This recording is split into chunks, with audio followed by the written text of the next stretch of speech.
é a esclerose múltipla, nós vamos falar com a médica, a doutora, né, Bianca Etelvino, nossa neurologista de hoje, para saber mais sobre esta doença. Bom dia, doutora, seja bem-vinda. Como vai?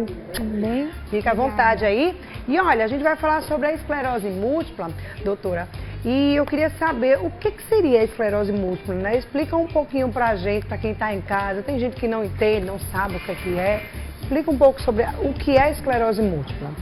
Bom dia a todos. Esclerose múltipla é uma doença autoimune, neurológica, inflamatória, que acomete o sistema nervoso central, ou seja, lesa o cérebro e a medula espinhal, que é aquela estrutura do sistema nervoso que passa dentro da coluna.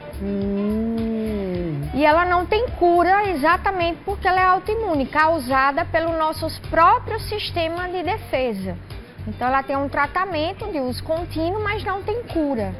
Agora, hoje em dia tem tantas doenças autoimunes que não tem cura, né, doutora? Exato. Tem controle, não é isso? Exato. Tem Essa também tem controle, a esclerose? Tem um controle. Certo. Pode falar. Pode deixar, pode deixar. Bem ao vivo. É ao vivo assim, vai, doutora. Então, ela tem um controle, né? Precisa se fazer um diagnóstico precoce para que a gente possa interferir no prognóstico, na qualidade de vida dessa pessoa. Ela tendo aderência ao tratamento, ela consegue passar seus anos, realizar suas atividades, seus sonhos, mas isso tudo depende de um diagnóstico precoce, assertivo, né, de uma terapêutica adequada para os sintomas daquela pessoa, né, e que ela realmente siga um tratamento multidisciplinar e específico em relação à doença. O que pode estar desenvolvendo, né, a esclerose múltipla? Então, ela tem vários fatores, né, que podem desencadear a doença. Exatamente. Pode ser com o tempo, a pessoa pode desencadear? A pessoa não nasce com ela. A pessoa nasce com uma predisposição genética para desenvolver esse tipo de doença. Ao longo dos anos, a pessoa entra em contato com diversos fatores ambientais, alimentação, infecções virais, como a Covid, a dengue, a zika, a chikungunya, né, o tabagismo, a obesidade e outros fatores que, em conjunto com essa predisposição genética, podem desencadear o início da doença. Né? Lembrando que a doença ela acomete especificamente jovens, mulheres, de pele branca principalmente, numa faixa etária de 20 a 40 anos de idade. Né? Então, bem no momento da época de produção, do trabalho, né? De colaboração com o país, no financeiro do país, né? No aumento da renda per capita do país, na força produtiva, no momento em que está realizando faculdade, universidade, se casando, engravidando. Né? Então é exatamente nesse momento em que a doença se manifesta. Bora lá, o diagnóstico. Para fechar o diagnóstico, como é que é? Só no ver, tem algum exame, tem alguma coisa que a pessoa faz? O que é que a pessoa sente? O que é que ela começa a sentir? Quais são os sintomas? O que é que ela sente para poder diagnosticar que seja essa esclerose múltipla? Os sintomas mais típicos da doença é o embaçamento visual de um único olho, certo, com dor à movimentação ocular. Pode também ter a visão dupla, uma dificuldade no controle da urina e no funcionamento do intestino de controle neurológico, né? O desequilíbrio, a falta de força muscular em um membro ou mais de um membro, então uma perna, um braço, as duas pernas, um lado todo do corpo, né? O engasgo, são alguns dos principais sintomas da doença. Né? Para que ele obtenha este diagnóstico, né, ele precisa ter uma história bem típica da doença, o sintoma tem que ser típico, tem que se fazer um diagnóstico diferencial com outras doenças, até porque a esclerose múltipla, apesar de ter aumentado o número de pessoas com o diagnóstico, ela ainda é considerada uma doença rara. Né? Falando de doença rara, que acabou de passar o mês da doença rara. Exatamente. Né? Inclusive, ontem eu estava assistindo o jornal, gente, e estava realmente passando vários tipos, né, de doenças raras. O Drauzio Varela, né? Ele fala sobre muita coisa assim, e eu tava olhando assim, meu Deus, uma criança assim, nasce normalzinha, tranquila, não tinha nada e tal. E aí de repente a criança começava a cair, eu não lembro qual foi a doença rara, porque eu já peguei já na metade do negócio. E aí quando eu liguei a TV que eu olhei, eu disse, meu Deus, a criança caía, não conseguia ficar em pé, não tinha força. Acabou a criança tendo que sempre estar com ajuda, né? Não estava mais falando direito, enfim, olha, é tanta doença que a gente fica olhando assim. E o mistério, né? Um mistério, cada um é um mistério, né, doutora? Cada um é difícil, até porque são raros os exames, são exames caríssimos para diagnóstico. São exames genéticos, ressonâncias, biópsia muscular. E medicação? Medicações caríssimas, medicações que custam 800 mil, 1 milhão, 1 milhão e 200, 1 milhão e 300, né? E que acometem pessoas humildes. É verdade, que não tem condição nenhuma, gente. E é bem complicado. Para quem tem, quanto mais para quem não tem. Bora lá soltar aqui a pergunta, Duda, logo, dos nossos telespectadores, por favor. Bom dia, doutora. Quem tem esclerose múltipla pode doar sangue? Fernanda de Mangabeira. Não pode doar sangue, exatamente porque ela não se tem uma causa específica. Como nós não temos a causa específica, não se pode doar sangue, porque até esse momento há um risco de que na hora que você doa o sangue, você passar algum fator para aquela outra pessoa que não tinha a doença e de repente começar a adquirir. Misericórdia. Até se a pessoa tiver um fator genético, mesmo assim não está sentindo sintoma nenhum, e de repente, mais na frente, descobre, doutor. E se ela já tiver feito essas doações? Aí a gente não tem como saber, né? Como é uma doença de vários fatores e que se manifesta tardiamente, a gente não tem como saber se houve o repasse, né, de algum fator que pudesse desencadear a doença. Como é que é o tratamento, né, dessa doença? Como também as pessoas elas podem estar se prevenindo. Não sei se tem como se prevenir ou não, porque de repente pode aparecer, né? Tem algum tipo de prevenção? Alguns fatores que a população tem o domínio de fazer uma prevenção e de evitar não só a esclerose múltipla ou uma forma mais agressiva da doença, ou até mesmo outras doenças, né, é algo que já está consagrado e que a grande população já sabe disso, que é a questão da obesidade, e que nós temos esse poder de evitar, né, de termos uma alimentação mais saudável, né, mais rica em castanhas, verduras, legumes, carne branca. Nós temos muito peixe aqui no estado da Paraíba, né? Então são alguns dos fatores que podem ser utilizados como prevenção. Evitar o fumo, o cigarro, seja o cigarro comum ou o vapor, né?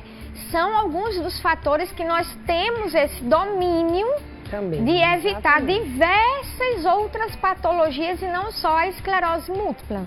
Maravilha. Vamos para a próxima pergunta, Duda? Bora lá na próxima. Bom dia. A esclerose múltipla pode prejudicar pessoas que concorrem a vagas em concursos? Se sim, até que nível é considerado aceitável? Dinho de João Pessoa. Veja bem, numa fase em que a pessoa está numa crise da doença, é um pouco mais difícil ela conseguir realizar uma prova de concurso.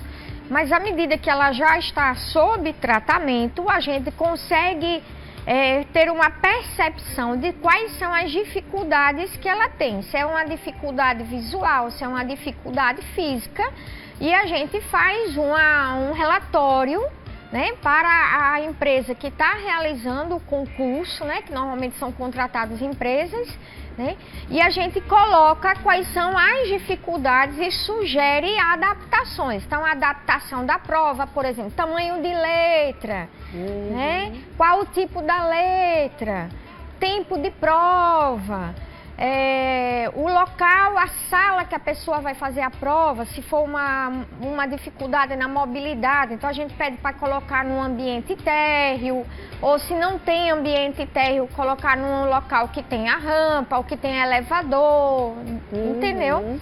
Então a gente tenta fazer essas adaptações em relação a concursos públicos, né? Em relação a outras questões, se a pessoa possui uma deficiência, né, seja visual, auditiva, física, e que este concurso contempla, a grande maioria dos concursos tem lá no edital, né, um formulário próprio para o portador de deficiência. Se essa pessoa possui deficiência e ela tem um laudo dessa deficiência, ela pode preencher o formulário e vai anexar o laudo comprobatório. Ok, doutora, é porque assim, a gente sabe que tem algumas doenças que confundem com outras, né? A esclerose, ela pode estar confundindo com outra doença? A pessoa pode achar que está tendo outra coisa e não é, e sim ser a esclerose múltipla? Sim, é muito comum as pessoas acharem que tem esclerose múltipla e na realidade tem outra, sim, ou receberem o diagnóstico, acharem que tem outra doença e é esclerose múltipla.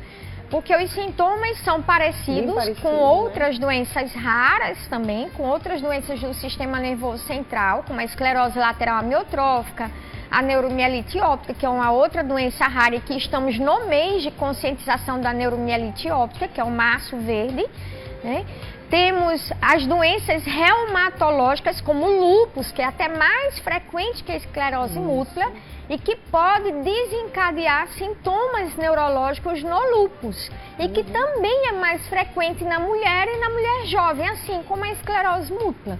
Né? Então, nós temos algumas doenças que são até mais frequentes, mais prevalentes do que a esclerose múltipla, que possuem sintomas parecidos. Maravilha. Bora para a próxima pergunta, Duda. Olha aí, bom dia, doutora. A esclerose múltipla afeta o sistema nervoso? É a Tainá de Mandacaru.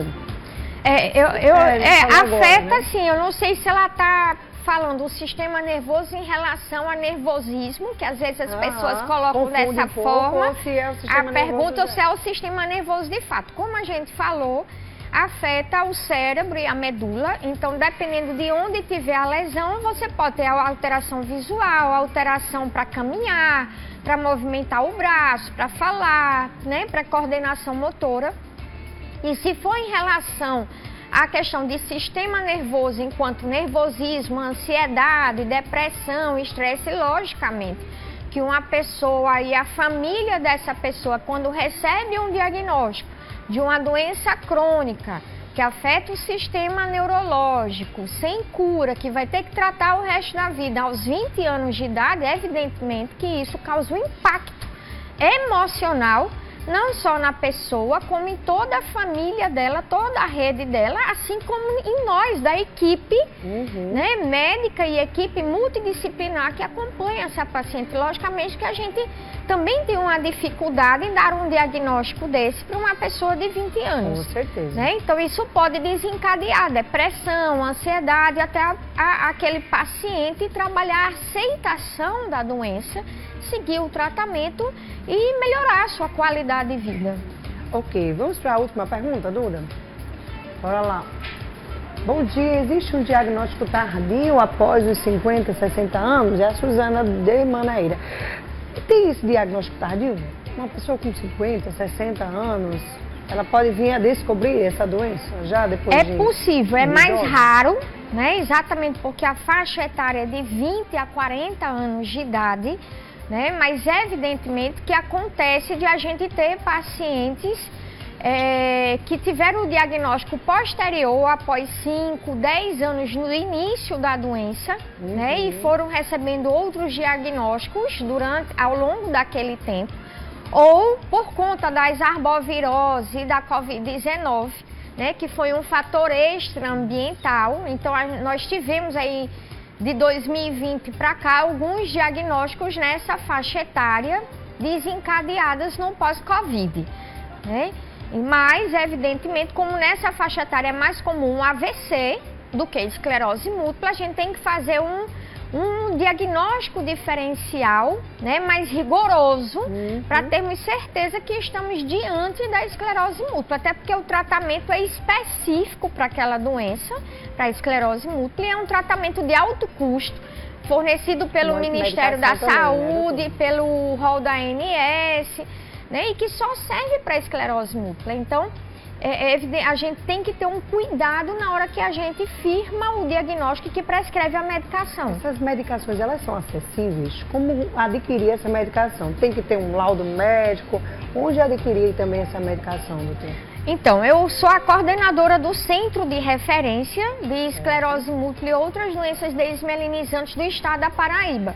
Vale ressaltar que é SUS, né? Então, atende gratuitamente as pessoas com o diagnóstico, fazendo investigação diagnóstica, né? Funciona na FUNAD, né? Então, nos horários de funcionamento da FUNAD.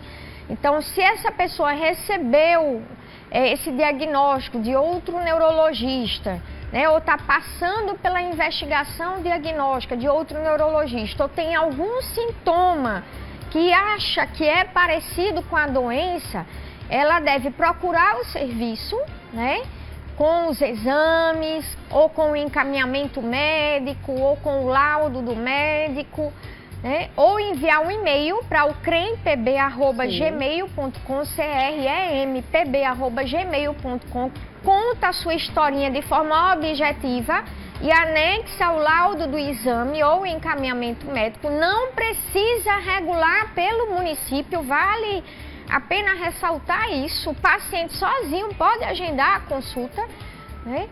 E a gente vai avaliar.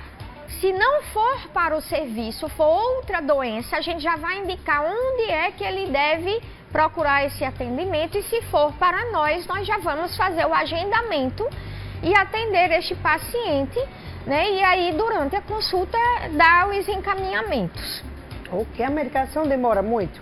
No estado da Paraíba, não demora muito. Oh, glória, o estado da Paraíba, ele é ímpar no Brasil em relação a fornecimento, dispensação, né, da medicação de alto custo para os medicamentos que estão no protocolo do Ministério da Saúde.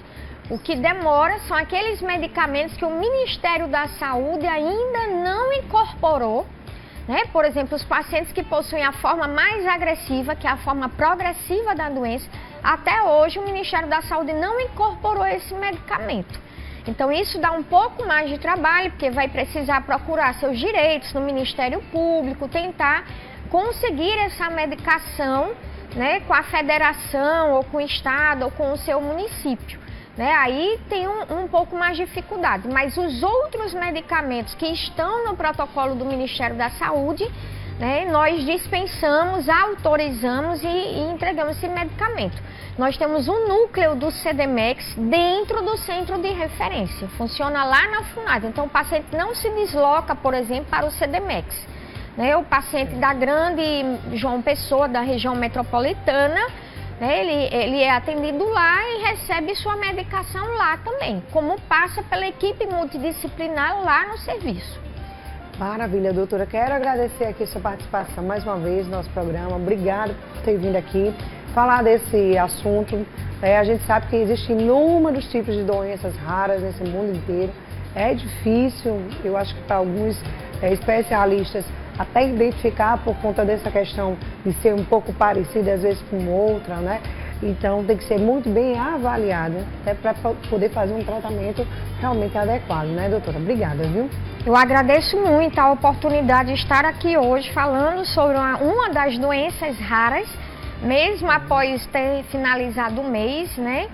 E convido todos vocês para o CONANDRACON, né? Que é o Congresso Nacional que vai ter, voltado para doenças raras, aqui em João Pessoa. E vai ser quando? Né? 26 a 28 de março, lá no Espaço Cultural. Então, de 26 a 28 de março, o Espaço Cultural. Isso. Ok, então quem quiser ir é gratuito, é pago? Tem uma inscrição para ser realizada.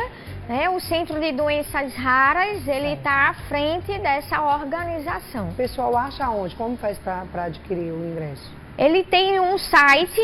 Né? E tem um Instagram também do CONANDRACON e do Centro de Doenças Raras. Né? Quem quiser também procurar informações pessoalmente, o Centro de Doenças Raras funciona ali nos bancários, próximo ao supermercado Bem Mais. Maravilha, viu, doutora? Obrigada, viu, por sua participação. Muito obrigada. Olha só, hoje vamos